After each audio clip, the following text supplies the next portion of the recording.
Chapter 9 is about merchandise buying and handling. In this chapter, we're going to talk about the planning that retailers must do regarding their merchandise selection.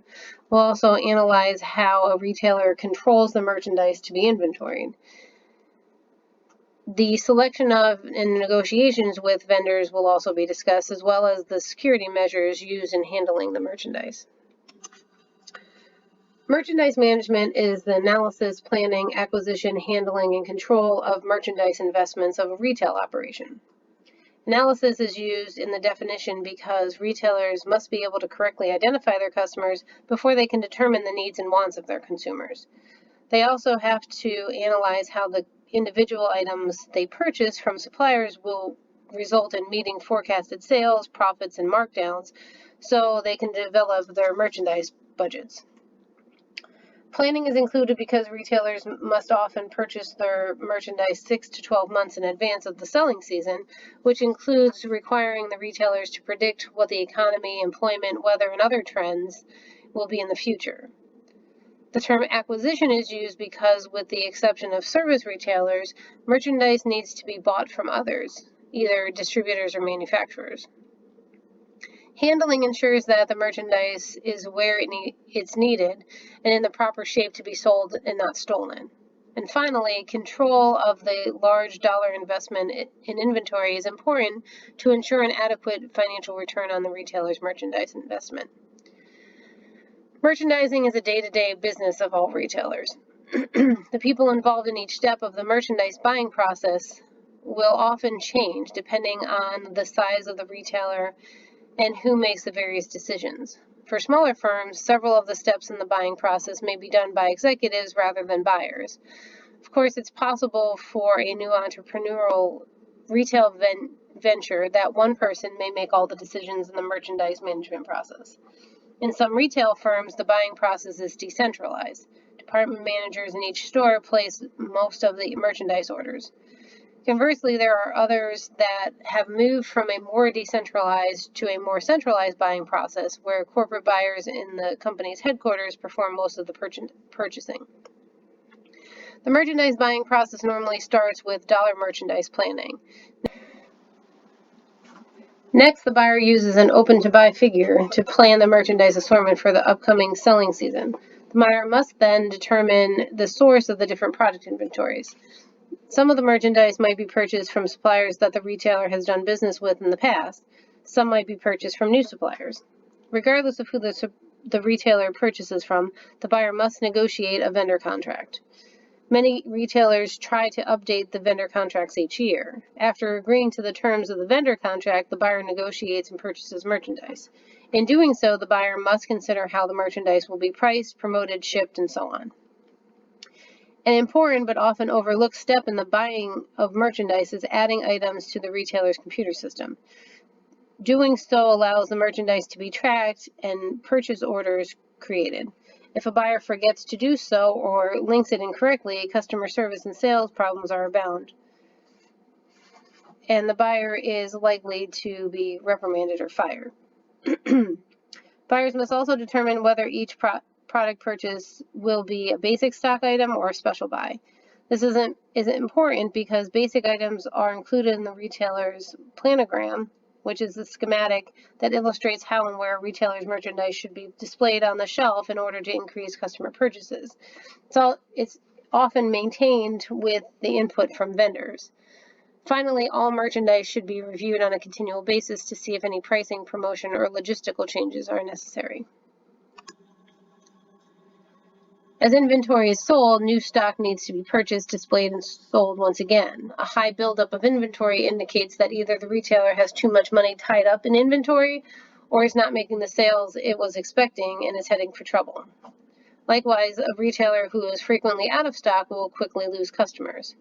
Because inventory is the largest investment retailers make, high-performance retailers use a model called gross margin return on inventory when analyzing the performance of their inventory. Gross margin return on inventory incorporates how quickly inventory sells and profit into a single measure. It can be computed as follows: gross margin divided by net sales times net sales divided by average inventory cost which equals gross margin over average inventory cost. Successful merchandise management revolves around planning and control. It takes time to buy merchandise, have it delivered, record the delivery in the company records, and properly display the merchandise. Therefore, it is essential to plan. As planning occurs, it is only logical that the retailer exercise control over the merchandise that it plans to purchase. A good control system is vital. If the retailer carries too much inventory, then the cost of carrying that inventory might outweigh the gross margin to be made on the sale, especially if the retailer is forced to reduce the selling price. At times, a retailer could actually improve its gross margin return on inventory by decreasing the retail price if the sale excites customers to the point that they buy more of the product, at a level where the sales to inventory ratio increase is more than enough to offset the gross margin reduction from the reduced sales price. Working with upper management, buyers are responsible for the dollar planning of merchandise requirements. Once planned sales for the period in question have been projected, buyers are then able to use any of the 4 different methods for planning dollars invested in merchandise, either basic stock, percentage variation, weeks supply, or the stock to sales ratio method. While the discussion in this chapter focuses on retailers who sell tangible goods, the same basic principles may be applied to service retailers, with one exception. Whereas tangible products are first produced, then sold, then consumed, services are first sold, then produced, and consumed simultaneously. Thus, service retailers are prevented from stockpiling their inventories in anticipation of future demand. Given the inability to stockpile inventory, service retailers must pay special attention to forecasting demands. The basic stock method is a technique for planning dollar inventory investments that allows for a basic stock level plus a variable amount of inventory that will increase or decrease at the beginning of each sales period in the same dollar amount as the period's expected sales. The BSM can be calculated as follows. Average monthly sales for the season equals total planned sales for the seasons divided by number of months in the season. Or average stock for the season equals total planned sales for the season divided by estimated inventory turnover rate for the season. Basic stock equals average stock for the season minus average monthly sales for the season, or beginning of the month stock at retail equals planned monthly sales plus basic stock. The basic stock method works best when a retailer has a low inventory turnover rate or sales are erratic. The percentage variation method is a technique for planning dollar inventory investments that assumes that the percentage fluctuations in monthly stock from average stock should be half as great as the percentage fluctuations in monthly sales from average sales. It is computed with the calculations seen on screen. This method is used when the retailer has a high annual inventory turnover rate, like 6 or more times per year. The week supply method is another technique for planning dollar inventory investments. This method is used by retailers whose inventories are planned on a weekly, not monthly basis, and where sales do not fluctuate substantially. It states that the inventory level should be equal to a predetermined number of weeks supply. The predetermined number of weeks supply is directly related to the inventory turnover rate desired. In the WSM, inventory level in dollars varies proportionally with forecast sales. The WSM is calculated with the equations on the screen.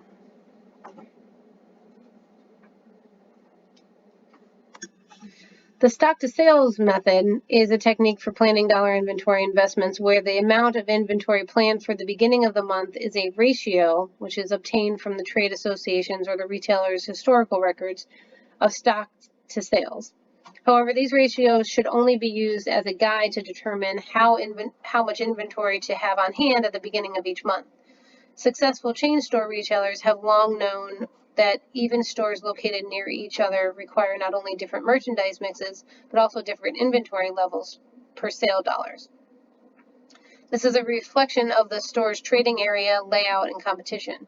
However, inventory turnover remains a key factor in a retailer's financial performance. Planned average BOM stock to sales goals can be easily calculated using turnover goals. If you divide the number of months in the season by the desired inventory turnover rate, then you can compute an average BOM stock to sales ratio for the season. The dollars planned for merchandise need to be controlled. And this control is accomplished through a technique called open to buy. Open to buy represents the dollar amount that a buyer can currently spend on merchandise without exceeding the planned dollar stock. The OTB computation would look as follows. First, you need the planned sales for the month, plus planned reductions for the month, plus end of month planned retail stock, minus the beginning of month stock, and that equals the planned purchases at retail. Then you have to subtract commitments at retail for current delivery, and then it would equal open to buy retail. The OTB figures should not be set in stone because it can be exceeded. Consumers' needs are the dominant consideration. If actual sales exceed planned sales, then additional quantities should be ordered above those scheduled for purchase according to the merchandise budget. However, this should not be a common occurrence. If it is, then the sales planning process is flawed. Some of the most common buying errors include buying merchandise that is priced either too high or too low for the store's target market, buying the wrong type of merchandise, or buying merchandise that is too trendy, having too much or too little basic stock on hand, buying from too many vendors, failing to identify the season's hot items early enough in the season, and failing to let the vendor assist the buyer by adding new items or new colors to the existing mix. Merchandise planning is a dynamic process subject to many changes. Consider how planning stock levels might be affected by any or all of the following. Sales for the previous month were lower or higher than planned. Reductions are higher or lower than planned. Shipments of merchandise are delayed in transit. Understanding the consequences of each of these situations illustrates the relationship between merchandise activities and the merchandise budget. The dollar merchandise plan is only the starting point of the merchandise management. Once the retailer has decided how many dollars can be invested in inventory, the dollar plan needs to be converted into an actual inventory plan. On the sales floor, items are sold, not dollars. The assortment of items that will comprise the merchandise mix must be planned.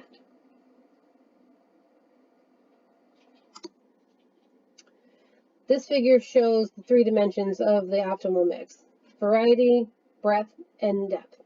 Each of these dimensions need to be defined. However, to do so, it's necessary that a merchandise line or category is defined. A merchandise line is a group of products that are closely related because they either are intended for the same use, are sold to the same consumer group, or fall within a given price range. Today, some retailers manage category lines as a strategic business unit. When using category management, i.e. the management of categories as a strategic business unit, buyers are no longer concerned with the gross margin return on inventory as a single product. Instead, they manage the GM ROI as an entire category line. The variety of the merchandise mix refers to the number of different merchandise lines a retailer chooses to stock in store. The breadth is also called the assortment, which refers to the number of brands that are found in a single merchandise line. Breadth is particularly a problem for retailers selling private label brands. Retailers seek a proper balance between their own private labels and the national brands they carry. This is because private label brands offer a retailer lower price costs. If the retailer wishes to carry one product, the merchandise manufacturer stipulates that the retailer must also carry its entire product line. When retailers are faced with such a dilemma, a battle of the brands can occur, in which the retailer, in determining the breadth of its product assortment, has its own brands competing with the manufacturer's brand for shelf space and control over display location. One consequence of such a battle of the brands is that many retailers now stock one or both of the top brands in the product line or category, as well as their own private brand. Other retailers are handling this battle of the brands by working with designers to develop exclusive lines. Merchandise depth refers to the average number of stock keeping units, or SKUs, within each brand of its merchandise line. Depth is an acute problem today because all too often retailers are restricted to the number of SKUs they can carry by specific constraining factors.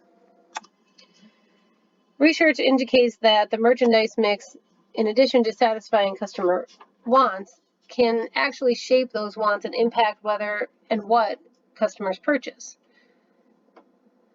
We're going to talk about 4 constraining factors that may restrict the retailer's design of an optimal merchandise mix: the dollar merchandise, space constraints, merchandise turnover constraints, and market constraints. Just as the trading area for each store in a chain are different, the optimal mix will be different in every store.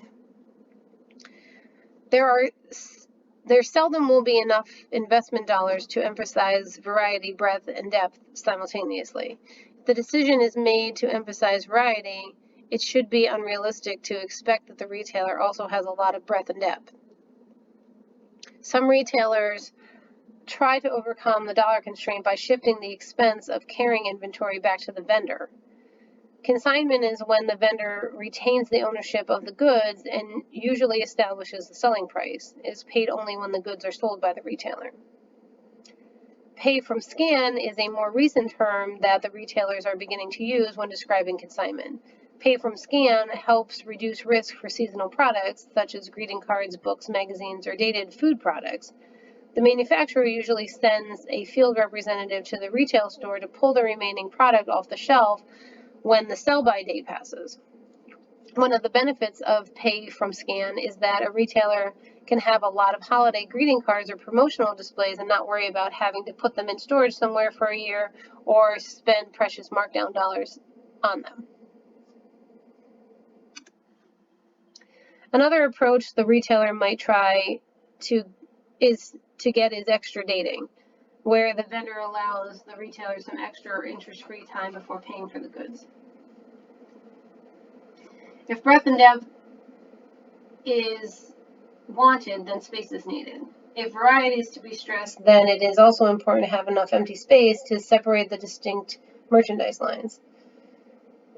Most retailers have operation guides that tell how much space should be between each fixture, rack, display, and so forth.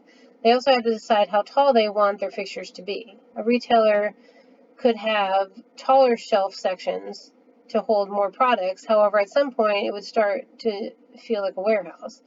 Conversely, the retailer could use shorter shelves that customers find more visually appealing, but this tactic provides less space for products. Retailers, especially in grocery business, have been able to turn the space constraint into an advantage by charging manufacturers slotting fees. As the depth of merchandise increases, more and more varieties of the product must be stocked to serve similar segments. Consequently, inventory turnover will deteriorate and the chances of being out of stock will increase. One does not have to minimize variety, breadth, and depth to maximize turnover, but one must know how various merchandise mixes will affect inventory turnover. One tactic some retailers are using is to offer to order the out-of-stock item or the item not regularly carried by the retailer. Often this is done via the retailer's internet site. Market constraints affect decisions on variety, breadth, and depth of the merchandise mix. The 3 dimensions have a profound effect on how the consumer perceives the store and consequently on the customers that the store will attract. The constraining factors make it almost impossible for a retailer to emphasize all 3 dimensions. Nevertheless, if the retailer is going to lose customers, it should seek to lose the less profitable ones by properly mixing its merchandise in the terms of variety, breadth, and depth within the dollar, space, turnover, and market constraints. After deciding the relative emphasis to be placed on the 3 dimensions of the merchandise mix, the retailer needs to decide when to order and reorder the desired merchandise lines and items. Ideally, a retailer selling a basic stock item, one that should always be in stock, would receive the reordered merchandise just as it's needed.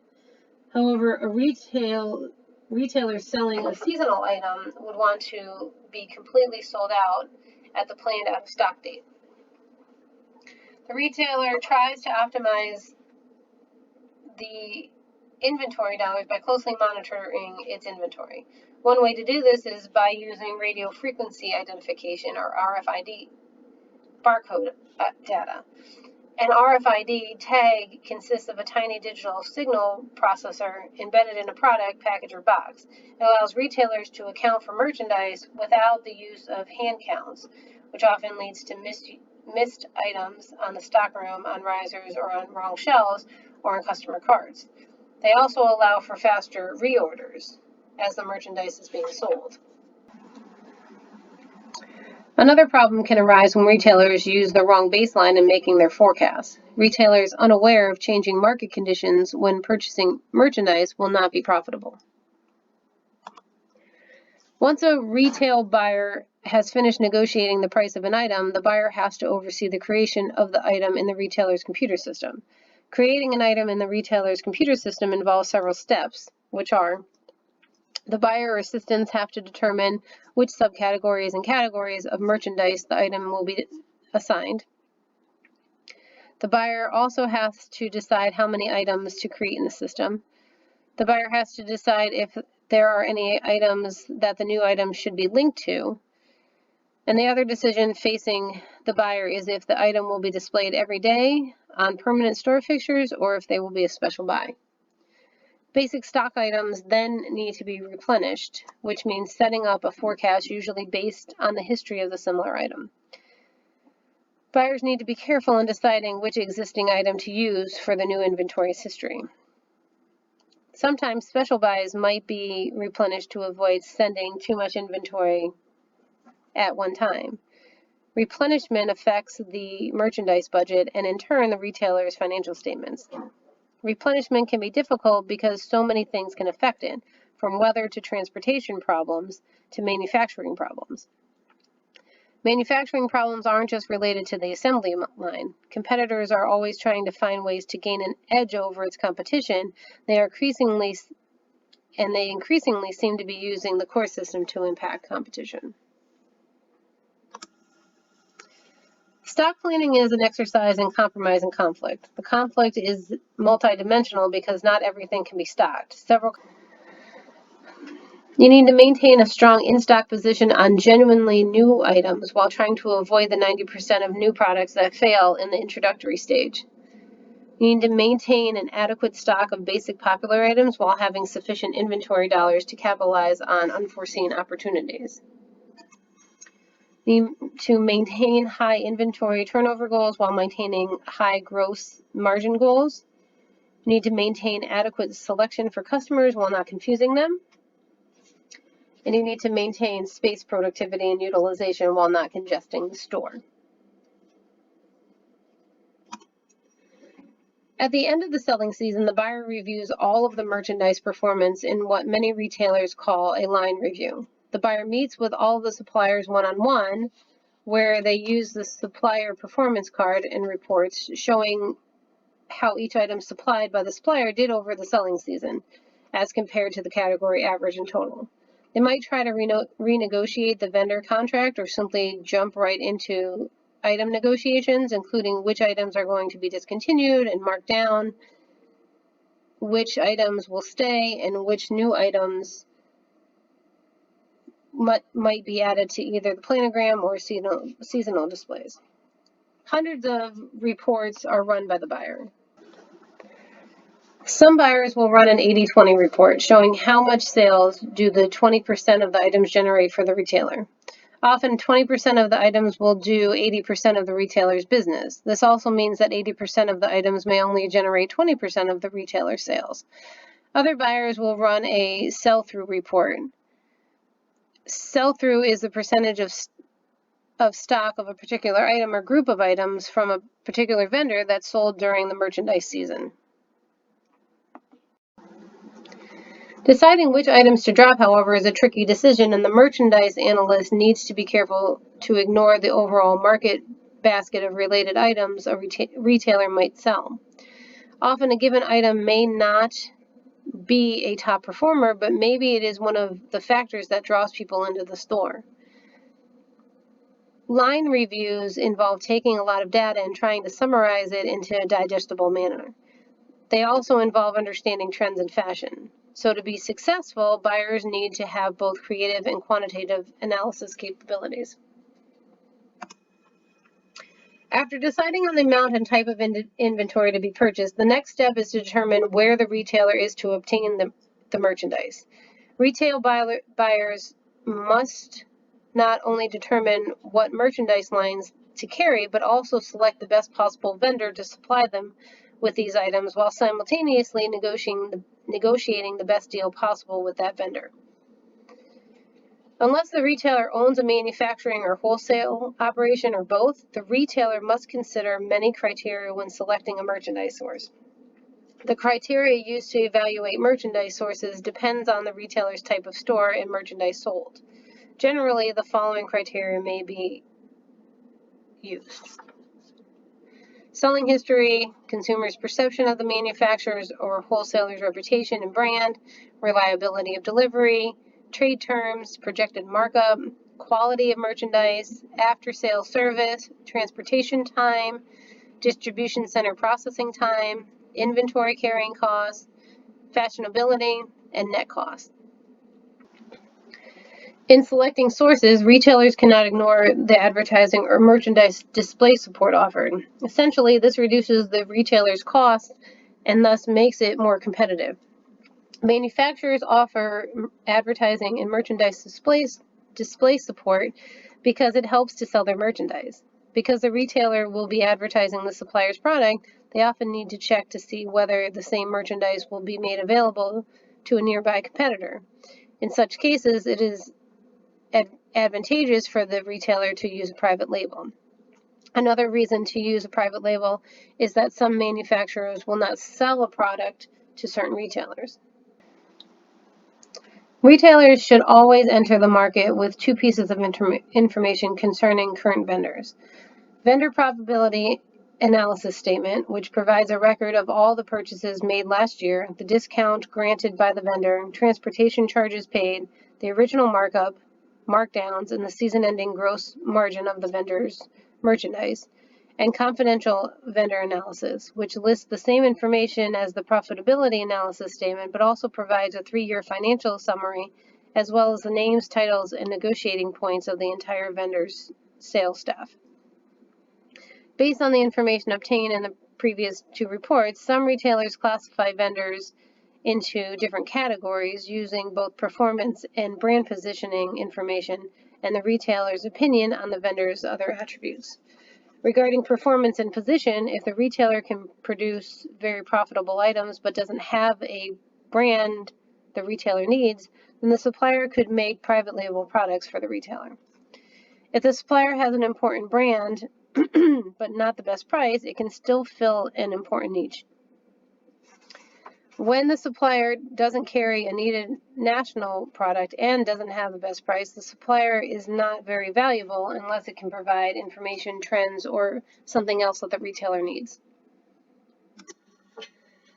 After selecting the vendors, the retailer still must make decisions on the specific merchandise to be bought. Retailers should concern themselves with several key questions prior to selecting a product for purchase. Where does this product fit into the strategic position that I have staked out for my department?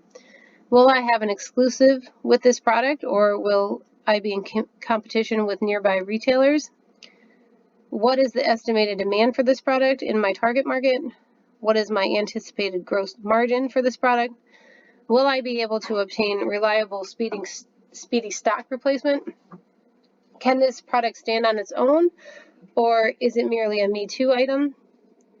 What is my expected turnover rate with this product, and does this product complement the rest of my inventory? The climax of a successful buying plan is active negotiation, which involves finding mutually satisfying solutions for parties with conflicting objectives.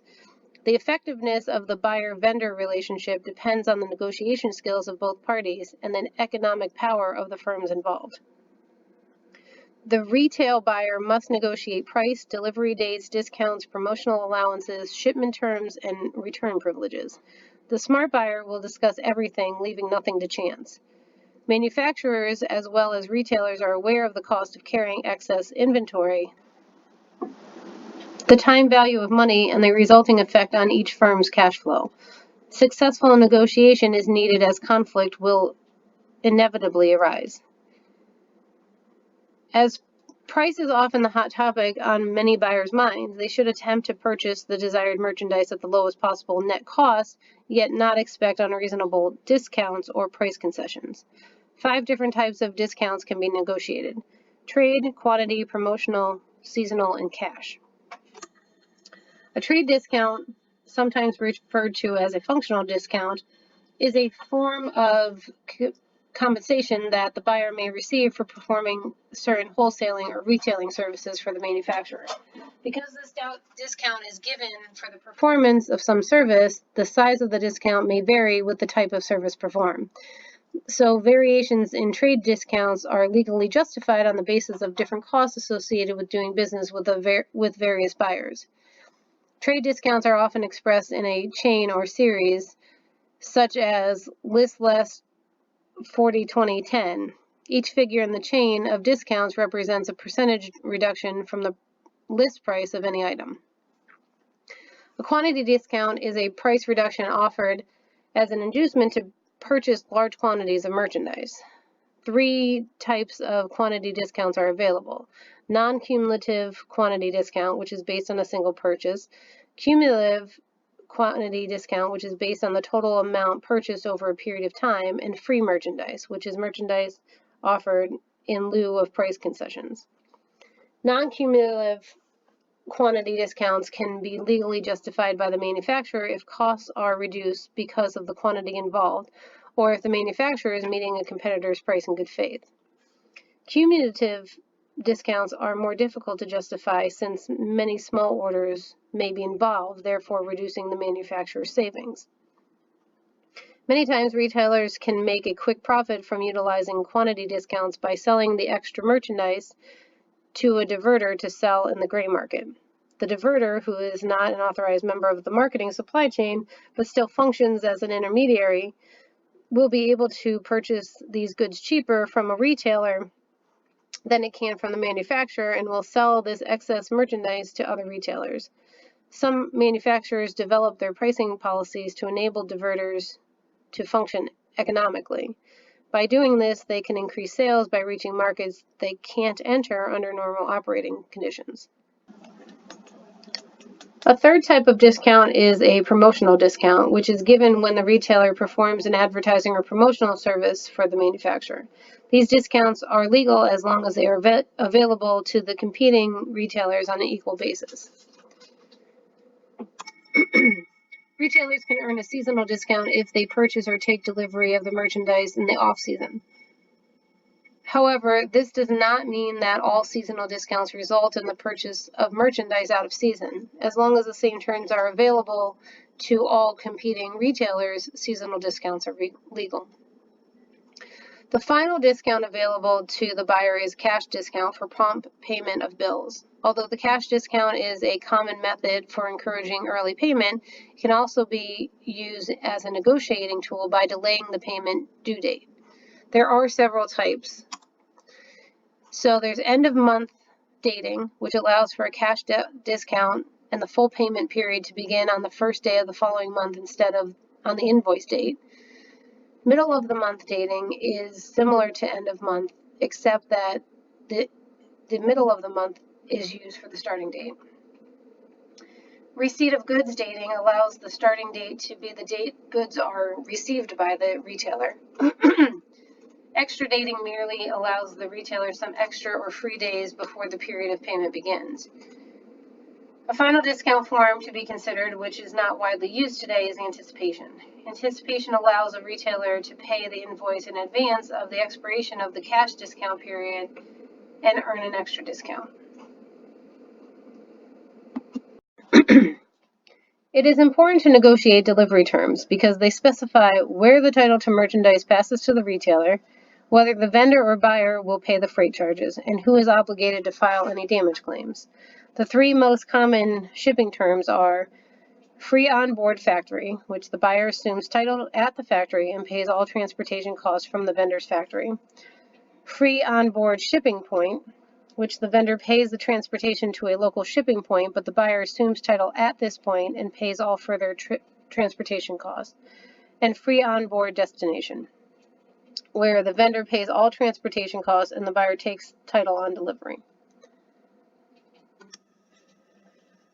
While not a discount, packaging is becoming a hot negotiation point, especially with many retailers asking for more PDQs. Clipboard display boxes that often have to be painted by the manufacturer to match the store's marketing guides, and for more sustainable packaging materials. Whether the product is shrink wrapped or in a clamshell, a blister pack, or a solid paperboard box, each packaging display method changes the cost and is usually negotiated as part of the price. The retailer must have some means of handling incoming merchandise. Frequent and large deliveries entail considerable planning of merchandise receiving and handling space. The point at which incoming merchandise is received can be a high theft location. Some thefts involve the retail employees themselves. Others involve outsiders. Shrinkage is the loss of merchandise due to theft, loss, damage, or bookkeeping errors. Some types of shrinkage caused by theft are vendor collusion, which includes the type of losses that occur when merchandise is delivered.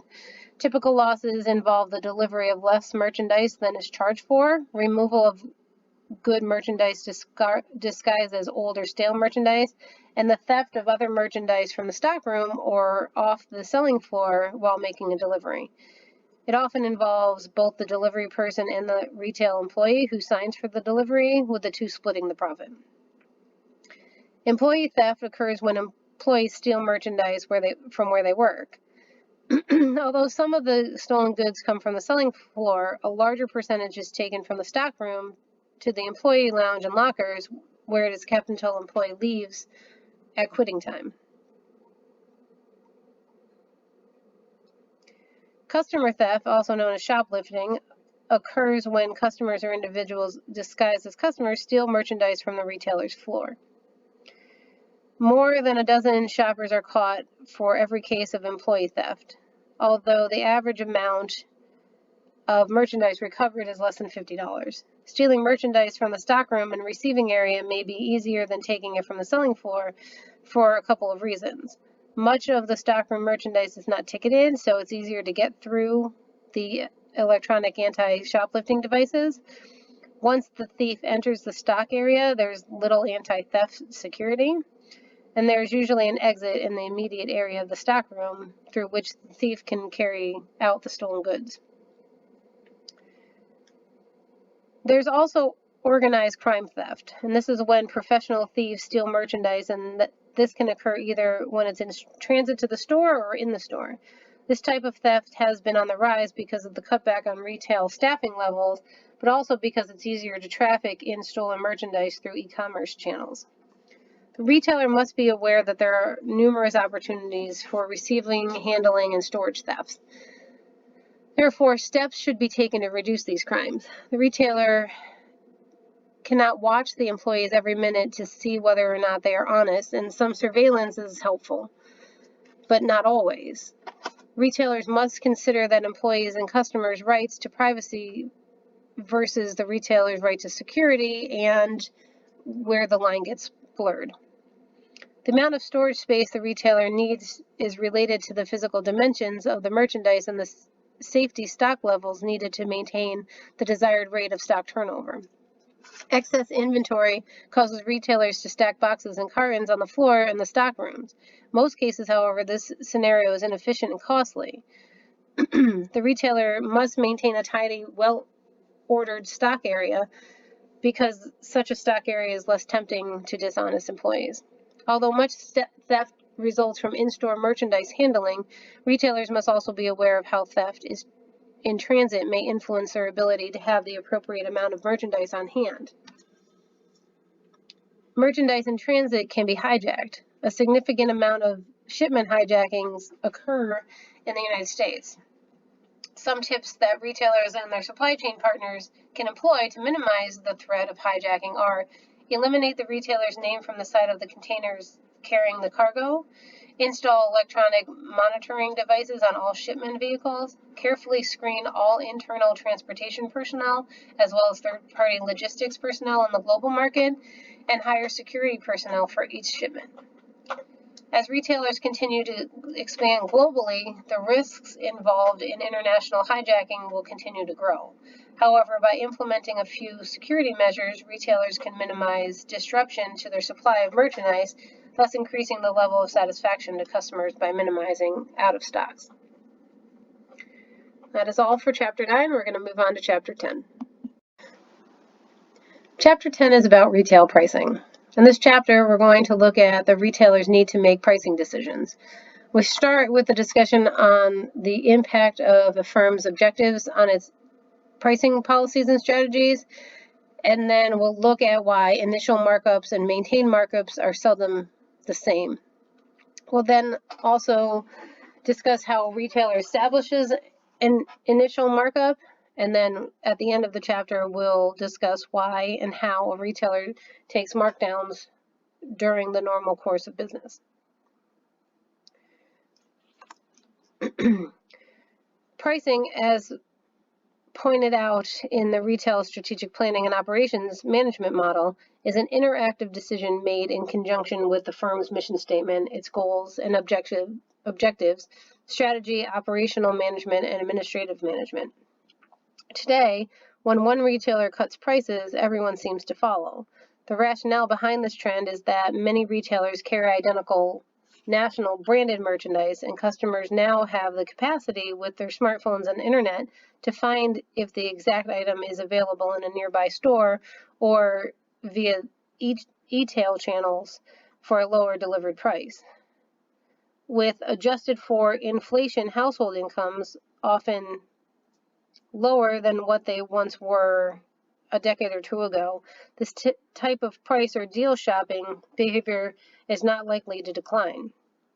For retailers selling services, pricing is even more difficult.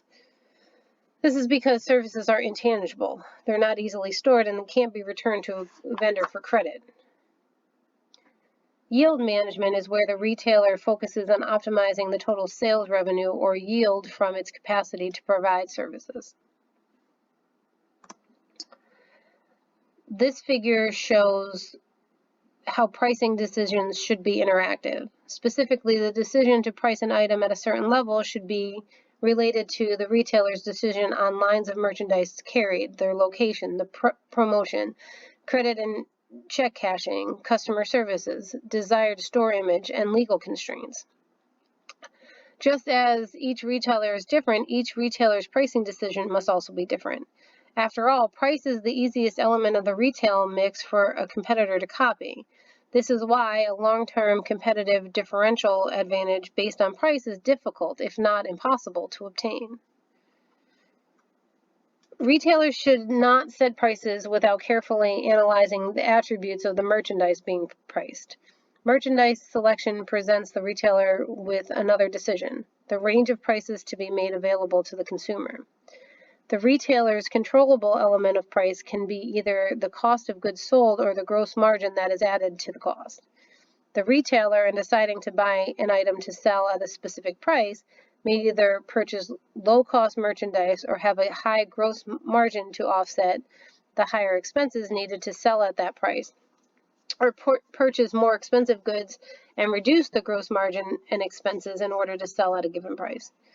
The one situation in which price interacts only with merchandise for sale and not with the other retail decisions is in the case of liquidators. Liquidators purchase the entire inventory of a dead retailer only to run and going out of business sale. The location of a retail store has a significant effect on prices that can be charged. The closer the store is to the competitors with comparable merchandise and customer service, the less pricing flexibility the retailer has. The distance between the store and the customer is also important. Generally, if the retailer wants to attract customers from a greater distance, it must either increase its promotional efforts or lower prices of its merchandise. Just like in any situation where you are located far away from the customer and you need to have more attractive price, the opposite is true as if you're nearby. Promotion can increase demand for a retailer's merchandise. Retailers that promote heavily while remaining very price competitive may experience increases in demand greater than either a high promotion or low pricing strategy would produce independently. A retailer that offers to accept a bank card as payment or check cashing services will often experience greater demand than those that offer neither. Some retailers will offer both a cash price and a credit card price. For instance, for gasoline retailers, this can mean charging cash customers 3 to 5 cents a gallon less for fuel. In addition, retailers who provide both financial services may be able to charge slightly higher prices than those who do not, while generating the same level of demand. This has become increasingly true for check cashing services over the last decade, as a large number of consumers don't have bank accounts. Retailers that offer many customer services tend to have higher prices. A decision to offer many customer services will automatically increase operating expenses and thus prompt management to increase retail prices to cover these additional expenses. Providing customer services and exceptional customer service can actually help protect a retailer from price competition. It is also important to note that service standards vary greatly by country and retailers may adopt pricing levels accordingly. One of the cues a customer uses in determining a retailer's image is a retailer's prices. If not offset by a poor location with poor service and merchandise selection, prices aid the customer in developing an image of the store, either consciously or unconsciously. Pricing decisions must be made only after examining the impact of the legal environment. This is especially true for retailers seeking to operate in more than one state or country because laws often vary between states and countries. In the United States, there are laws against vertical monopolies and other restraints on trade to ensure fair competition. American consumers can buy from a full-price retailer or a discounter. Retailers' pricing objectives should be in agreement with their mission statement and merchandising policies. Some objectives may be profit-oriented, some may be sales-oriented, and some may seek to leave things just as they are. For profit-oriented objectives, many retailers establish the objective of either achieving a certain rate of return or maximizing profits. A target return objective sets a specific level of profit as an objective. This amount is often stated as a percentage of sales or of the retailer's capital investment. Target return pricing is popular in retailing because of its alignment to the strategic profit model, which is very popular in retail finance planning. The objective of profit maximization seeks to obtain as much profit as possible. In general, a retailer should seek to set prices not in order to get as much as possible from each customer, but at a level conducive to build customer loyalty and withstand the competition. Some retailers may use skimming, which is a price objective in which price is initially set high on merchandise to skim the cream of demand before selling at a competitive price. Other retailers may take the opposite approach and use penetration, which seeks to establish a loyal customer base by entering the market with a low price. For sales-oriented objectives, they seek some level of unit sales, dollar sales, or market share, but do not mention profit. Two of the objectives most commonly used in retailing are growth in market share and growth in dollar sales. Although both of these objectives are used by many retailers today, especially small retailers, the achievement of either does not necessarily mean that profits will also increase. For status quo objectives, retailers are happy with their market share and level of profits, so they'll establish the status quo objectives or don't rock the boat pricing policies. The retailers seek to maintain their current market share position or level of profits or compete on grounds other than price. Pricing policies are rules of action that ensure uniformity of pricing decisions within a retail operation. A retailer's pricing policy should reflect the expectations of its target market. A retailer store's pricing policy should reflect the expectations of its target market. Very few retailers can appeal to all segments of the market. Many times the proper pricing policies influence consumers to patronize one store over another. In establishing a pricing policy, retailers must decide whether they should price below, at, or above market levels. Because of the economic recession during 2008 and 2009 and the slow and inconsistent recovery, a large segment of any trade area now buys primarily on the basis of price, and this includes customers looking for luxury merchandise at a below market price. A below market pricing policy is also attractive to many retailers, such as discounters and warehouse clubs. A growing number of retailers today are becoming increasingly concerned that the growth of the internet will forever change the way retailers set prices. Below market pricing policy is a policy that regularly discounts merchandise from the established market price in order to build store traffic and generate high sales and gross margin dollars per square foot of selling space. Most merchants want to be competitive with one another. Competitive pricing involves a price zone, or a range of prices for a particular merchandise line that appeals to customers in a certain demographic group. The size of a retail store affects its ability to compete on price. Small retailers usually pay more for their merchandise and have higher operating expenses as a proportion of sales as compared to large retailers. Pricing at market levels is extremely important for e-tailers given the ease at which consumers can compare prices across different internet retailers. Some retailers, either by design or circumstance, follow an above-market pricing policy. Certain market sectors are receptive to high prices because non-price factors are more important to them than price. Some factors that permit retailers to price above the market levels include the merchandise they offer. So some consumers are willing to pay higher than average prices for specialty items, an exclusive line, or unusual merchandise. The services provided. Service-oriented merchants may be able to develop a loyal group of customers who are willing to pay higher prices to obtain an array of services ranging from wardrobe, counseling, to delivering. Convenient locations. The convenient location of gift shops and business service centers and hotels, airline terminals, and even downtown office buildings allow retailers to charge higher prices.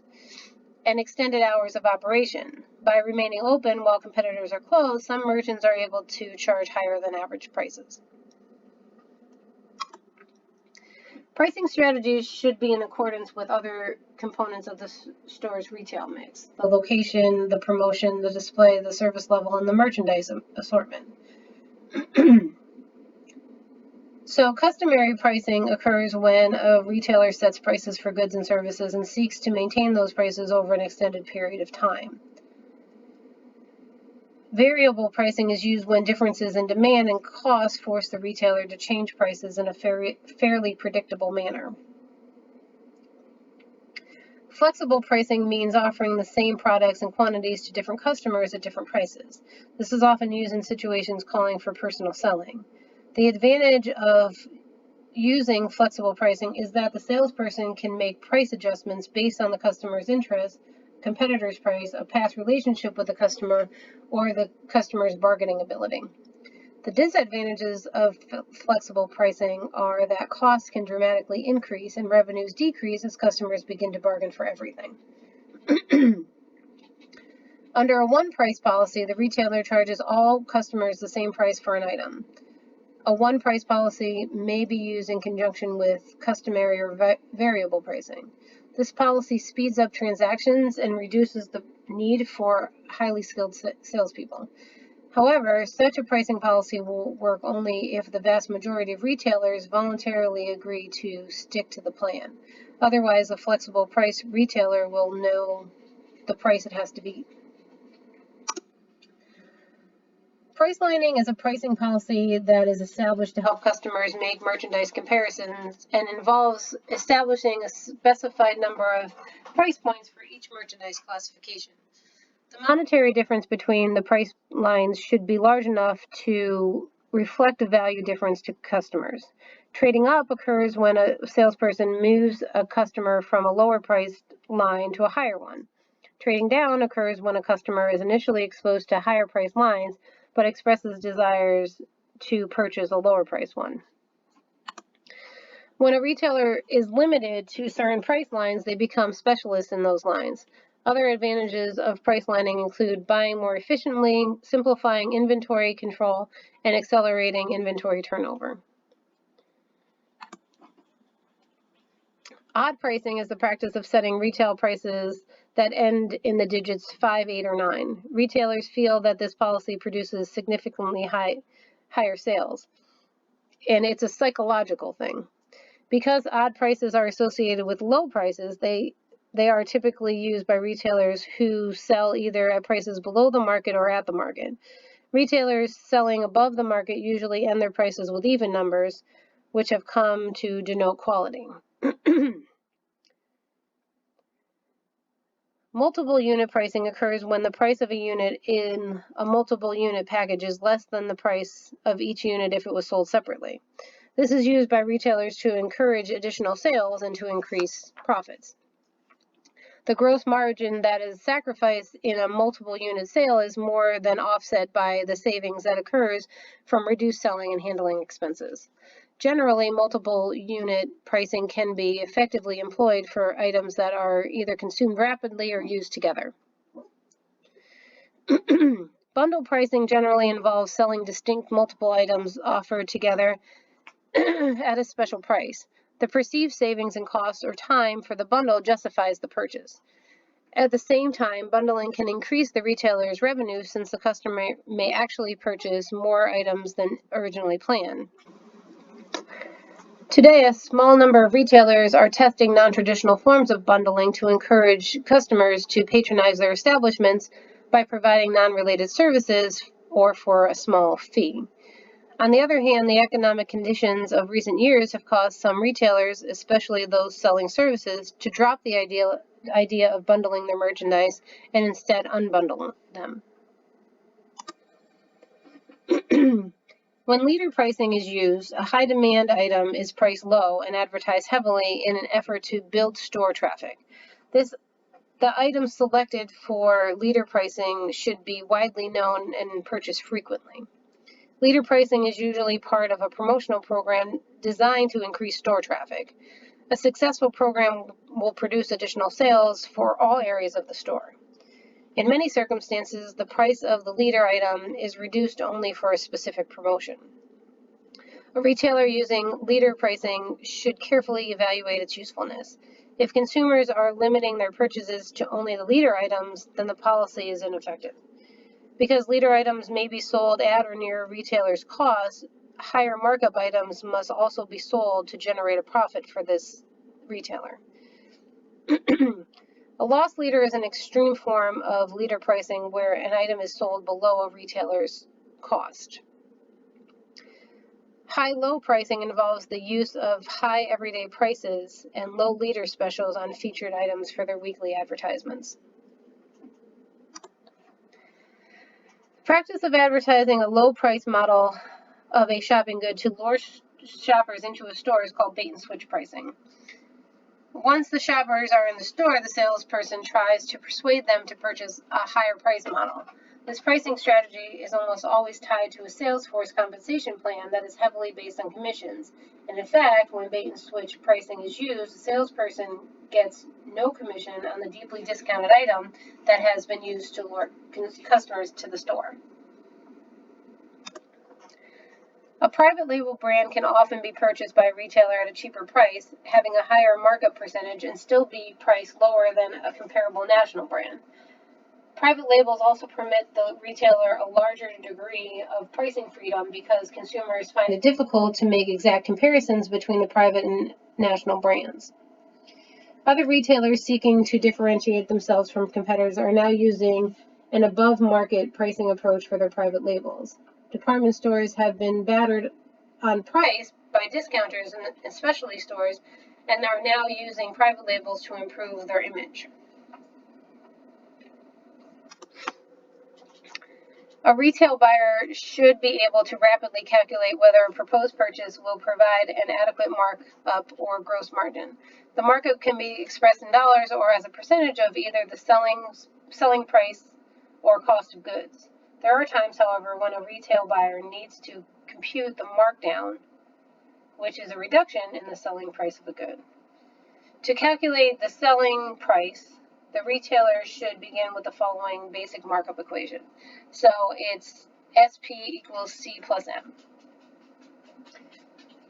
So C is the dollar cost of the merchandise per unit, M is the dollar markup per unit, and SP is the selling price per unit. Markup is the difference between the cost of the merchandise and the selling price, which is the same as gross margin. A markup is intended to cover all of the operating expenses incurred in the sale of the product and provide the retailer with a profit. Occasionally, a retailer will sell a product without a markup high enough to cover the cost of the merchandise in order to generate traffic or build sales volume. Markup can be expressed as either a dollar amount or a percentage of either the selling price or cost. It is most useful when expressed as a percentage of the selling price because it can then be used in comparison with other financial data, such as last year's sales results, reductions in selling price, and even the firm's competition.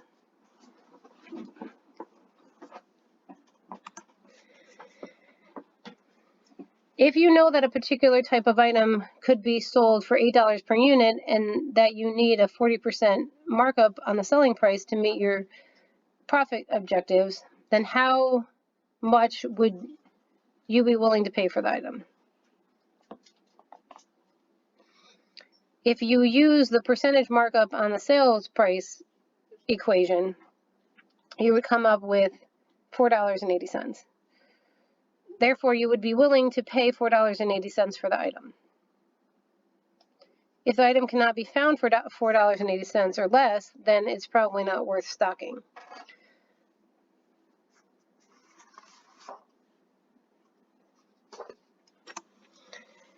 In many cases, the actual selling price of some of the firm's merchandise is lower than the original selling price. The firm's maintained markup is usually lower than the initial markup. So maintained markup differs from initial markup by the amount of the reductions. And you can see the two equations on the screen.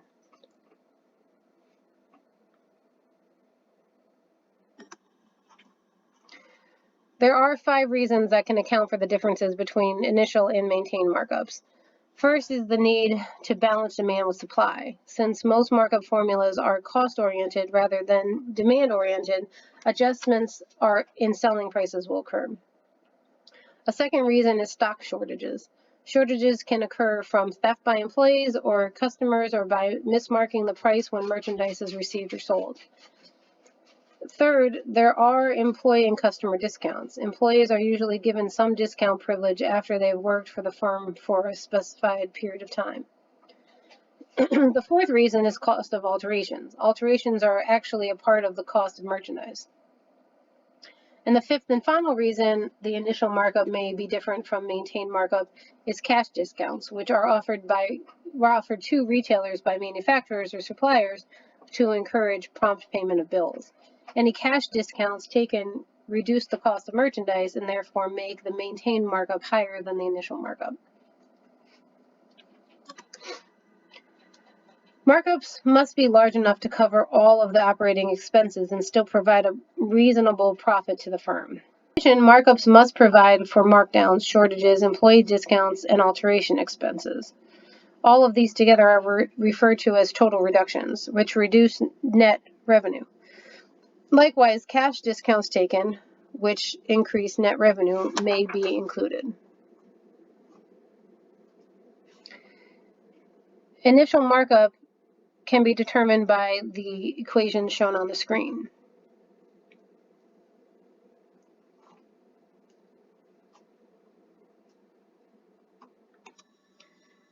Because some retailers record cash discounts and other income and not as a cost reduction in determining initial markup, the formula can be simplified once more, like this. In planning initial markups, it is useful to know some of the general rules of markup determination. As goods are sold through more retail outlets, the markup percentage decreases. The higher the handling and storage costs of the goods, the higher the markup should be. The greater the risk of a price reduction due to seasonality of the goods, the greater the magnitude of markup percentage early in the season should be. And the higher the demand of inelasticity of price of goods, the greater the markup percentage. So let's switch gears and talk about markdowns. Markdowns, which are reductions in the price of an item taken in order to stimulate sales, result in a firm receiving a lower price for its merchandise than usually asked. The markdown percentage is the amount of reduction divided by the original selling price. The entire merchandising process is subject to 4 basic errors: buying errors, pricing errors, merchandising errors, and promotion errors. Errors in buying occur on the supply side of the pricing question. They result when the retailer buys the wrong or buys the right merchandise in too large a quantity. Whatever the case of the buying error, the net result is a need to cut the price to move the merchandise. Often the resulting prices are below the actual cost of the merchandise to the retailer, so buying errors can be quite costly. Errors in pricing merchandise can be another cause of markdowns. Errors occur when the price of an item is too high to move the product at the speed and in the quantity desired. The goods may have been bought in the right styles at the right time and in the right quantities, but the price on the item may simply be too high. This would create purchase resistance on the part of a typical customer. Although many new retailers believe that carrying over seasonal or fashion merchandise into the next merchandising season is the most common merchandise error, it really isn't. Failure by the buyer to inform the sales staff of how the new merchandise relates to the current stock is the most common merchandising error. Another mistake is the failure to keep the department manager and sales force informed about the new merchandise lines. Another merchandising error is improper handling of the merchandise by the sales staff or ineffective visual presentation of the merchandising. Mishandling errors include failure to stock the new merchandise behind the old merchandise whenever possible, or simply misplacing the merchandise. Even when the right goods are purchased in the right quantities and are priced correctly, the merchandise often fails to move as planned. In this situation, the cause is most often a promotion error. The consumer has not been properly informed or prompted to purchase the merchandise. The advertising, personal selling, sales promotion activities, or in-store displays are too weak or sporadic to elicit a strong response from the potential customer. Retailers will find it advantageous to develop a markdown timing policy to guide 2 crucial decisions: when and how much of a markdown to take. In principle, there are 2 extremes to a markdown timing policy: early or late. Most retailers who concentrate on high inventory turnover pursue an early markdown policy. Markdowns taken early speed the movement of merchandise and also generally enable the retailer to take less of a markdown per unit to dispose of the goods. It is used when the retailer concentrates on high inventory turnover. It allows the retailer to replenish low-priced lines from the higher ones that have been marked down. Allowing goods to have a long trial period before a markdown is taken in the late markdown policy. This policy avoids disrupting the sale of regular merchandise by too frequently marking down goods. As a consequence, customers will learn to look forward to a semi-annual or annual clearance in which all or most merchandise is marked down. Thus, the bargain hunters or low-end customers will be attracted only at infrequent intervals. An issue related to the timing of markdowns is their magnitude. If a retailer waits to use a markdown at the last moment, then the markdown should probably be large enough to move the remaining merchandise. An early markdown only needs to be large enough to provide a sales stimulant. Late markdown should be larger to move the remaining merchandise.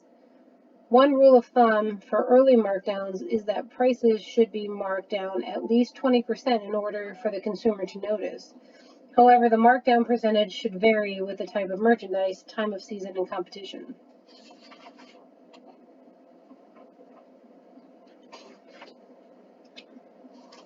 So that is all for Chapter 9 and 10. As always, if you have any questions or concerns or issues, please reach out to me. You can send me a message through Canvas.